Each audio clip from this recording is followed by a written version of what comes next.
রূপ সৃষ্টিশীল তথা কৃষ্টির আবেশপূর্ণ বৃষ্টিকে আনার চেষ্টায় রত 292 এক আমূল পরিবর্তন আনবে।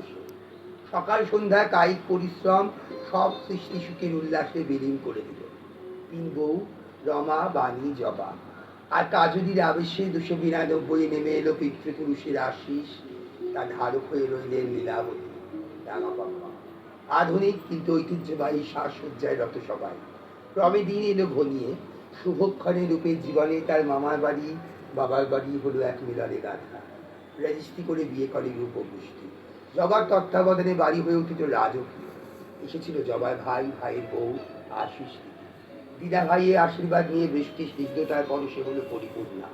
লীলাবতী সস্নেহ আশীর্বাদ সালজ্জ বৃষ্টিকে দেখে রূপের শান্তি পায় মন।